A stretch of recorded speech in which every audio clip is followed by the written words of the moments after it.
So welcome back to the last episode regarding the rules of Golden Dawn Tabernacle. But before we do that, I kind of wanted to show you this page, believethesign.com. It is a page that kind of shares information about a couple of cults, but really specific information about mine. And I kind of used it to help bolster some of the info that I used here. So wanted to share them and give them some props as well. So one of the rules was about going to the doctors or hospital. So, can't do it unless you get the pastor's approval or a deacon.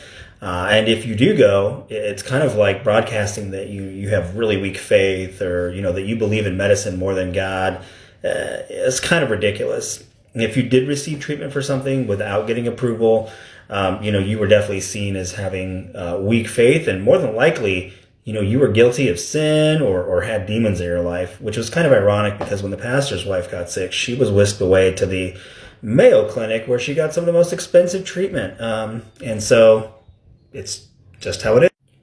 So the next few rules are actually about dating and marriage.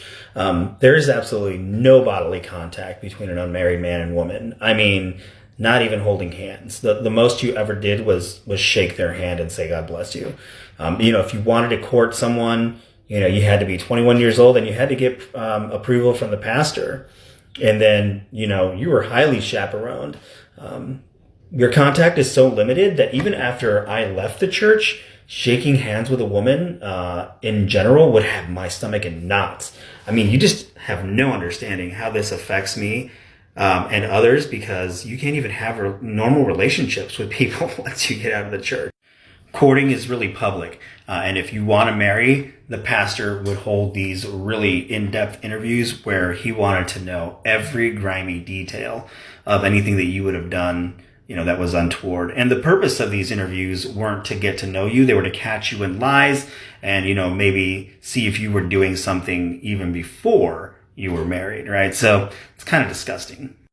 Even as a married couple, you had to ask the pastor's blessing for just about everything. Wanted to buy a house, a car, or travel?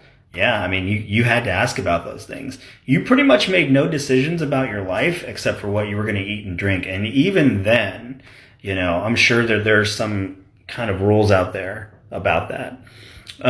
This isn't even close to, all of the rules that they have. But, you have to understand it's been 25 years. I kind of really just remember some of the bigger stuff. But as I start to unpack this stuff, it's kind of crazy what I remember. But next, we'll talk a little bit about the indoctrination and how they get you really believing, all this craziness and how it works.